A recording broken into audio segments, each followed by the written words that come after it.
अब अरक दोबारा से बोलता है कि पापा घर में आग लग गई है, और अंकल खुशो अपनी फिर वही वाली टोन में कि हाँ हाँ बच्चे कुछ नहीं हुआ, सब कुछ सही हो जाएगा।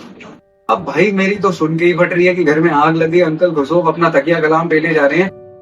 बट उसके बाद अरक वहां से चला गया। जो नाई बाल काट रहा था अंकल खुशोफ के, वो अपनी कैची वैची सब छोड़ के फेंक के और अंकल से कहता है कि भाई साहब आपका लड़का है, कह रहा है आपके घर में आग लग गई है और आप क्या कर रहे हो।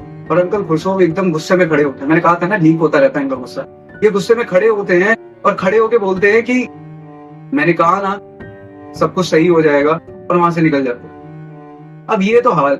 और ऐसे ही हमारी फैमिली में एक मुराद भी है। अब मुराद बहुत ही अलग किस्म का प्राणी है। ये सनकी झक्की पागल जो तुम कहना चाहो वो गंदी गाली है, क्योंकि ये हमेशा ना मुझे फंसवाता है। और आज इसने इतना उड़ता हुआ जबरदस्त तीर दिया है कि शायद मैं इस तीर को कभी बाय बाय ना कर पाऊं। बट ठीक है भाई, मौज भी आ रही है, मजे कर ही रहे हैं। अब मुराद के बारे में बताऊं तो मुराद ऐसा नहीं है कि इसके पिताजी मतलब इसका बाप भी ऐसे ही है झक्की किस्म का। यार वो तो क्या सज्जन आदमी है, क्या एकदम प्यारे किस्म के अंकल है वो। लेकिन यही है हमारे फैमिली में पापा। मैं मुराद के पीछे बैठा हुआ होता हूँ और हम लोग जो है सुबह सुबह जो है खेतों में से निकल के जा रहे होते हैं, वाइनयार्ड्स में से होते हुए जा रहे होते हैं, ऑर्किड्स में घूमते हुए जा रहे होते हैं। और भाई साहब क्या मजा ही आ रहा था, दिल गार्डन गार्डन हो गया था बिल्कुल उस घोड़े पे बैठ के। मतलब मैंने तो मैं बताया मेरा बचपन का सपना था उस घोड़े पे, सफेद घोड़े पे बैठना। अच्छा बैठना मेरा सपना नहीं, सपना मेरा राइड करने का था। बट अब मुराद जो था तो वो गाना गाने लगा।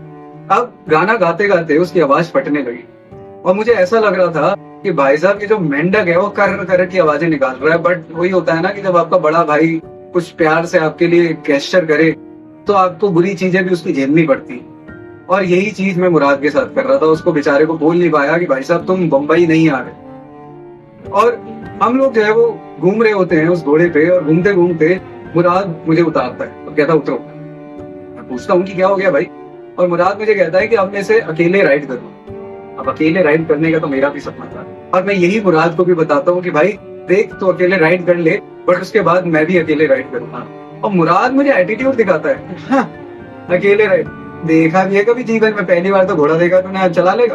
और मैं भाई एकदम किल्सन में एटीट्यूड में आ जाता हूँ कि कैसे सब चला के दिखाऊंगा मैं, राइड करने का सपना है मेरा, और ये भी सफेद घोड़ा है, बिल्कुल राइड करूंगा मैं, ठीक है। और इसके बाद मुराद उस घोड़े को लेके चला जाता। 10-15 मिनट 20 मिनट में खड़ा रहता हूँ, वो राइड वाइड करके आ जाता है। और उसके बाद अब मेरी बारी।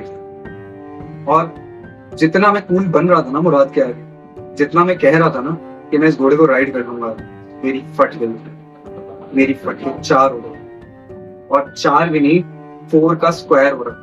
क्योंकि पहली बार में तो मैं उससे उस घोड़े पे चढ़ा ही नहीं जा रहा था कि सीधा बैठ के चढ़ूं कि उल्टा बैठ के चढ़ूं। और मुझे लग रहा था कि कहीं घोड़ा वो मेरी राइड ना करे। और ये कंसेप्ट सोचते सोचते मेरी और फट रही थी। बट किसी तरीके से मुराद मेरी हेल्प करता है, मैं उस घोड़े पे चढ़ता हूँ।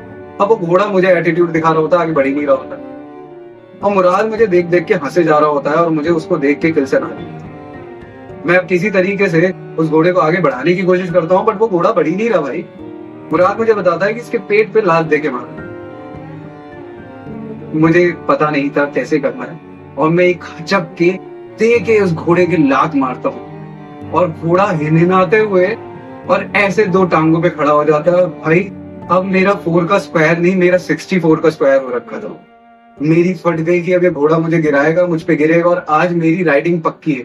किसी ना किसी की तो राइड होगी, या तो घोड़ा मेरी करेगा या मैं घोड़े की करूंगा।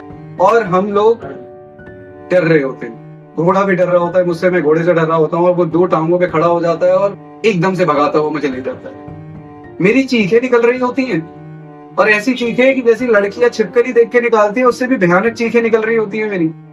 और मैं उस घोड़े पे राइड कर रहा होता हूँ, मैं आगे जा रहा होता हूँ, और एकदम से वो घोड़ा कहीं जाके हिलना के मुझे फेंक देता है जमीन पे।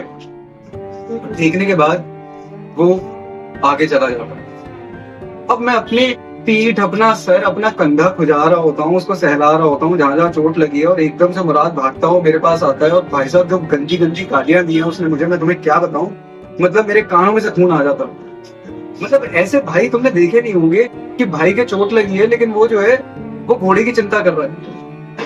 अब करनी बनती भी थी, क्योंकि इसका राज अभी तो मैं आगे पता चलेगा। अब होता क्या है कि मुराद मेरे पास आता है और मुझे कहता है कि क्या किया तुमने उस घोड़े के साथ, देखो भगा दिया ना, और ये वे फलाना ढिगाना, मुझे सारी बातें सुनाने लगता है। और मैं कहता हूँ कि ठीक है, ला के दे दूंगा ढूंढ के तुझे, इतना मत इतना, ठीक है। और तभी हम दोनों घोड़े को ढूंढना चालू कर देते हैं। और मुराद मुझे स्पेशल गाइडलाइंस देता है कि भाई साहब अगर वो घोड़ा मिल जाए ना तो उसको तमीज से लेके आइयो यहाँ पे, प्यार से। मैं बिल्कुल ऐसे ही करता हूँ, उस घोड़े को ढूंढने चला जाता हूँ, लेकिन 10 मिनट के अंदर मुराद उस घोड़े को लेके वापसी आ जाता है। और मैं शॉक्ड हो जाता हूँ, भाई ये घोड़ा एकदम से कैसे आ गया। मैं मुराद से पूछता हूँ कि क्या तुझे बंगाली जादू वादू आता है क्या, काला जादू कर रखा है तूने इस घोड़े पे। अबे अभी भाग के गया था, अभी तू इतने में ले आया, कैसे लाया, और घोड़ा तेरी बात कैसे मान रहा, पहले ये बता। तूने बोला था तू अभी अभी इस घोड़े को लेके आया, और तेरे को घोड़ी चलानी भी आती है, तेरे को राइड करना भी आता है, और तू जो है वो मुझे बेवकूफ बना रहा है। और तभी मुराद मेरे पास आता है और फिर से एटीट्यूड में बोलता है, तुझे पता है इस घोड़े से ना मेरी एक डील हो गई थी। और उसके कान में जाके पता नहीं कौन सा अगड़म बगड़म का मंत्र पड़ता है, और वो घोड़ा उसकी बात मानने लग जाता है।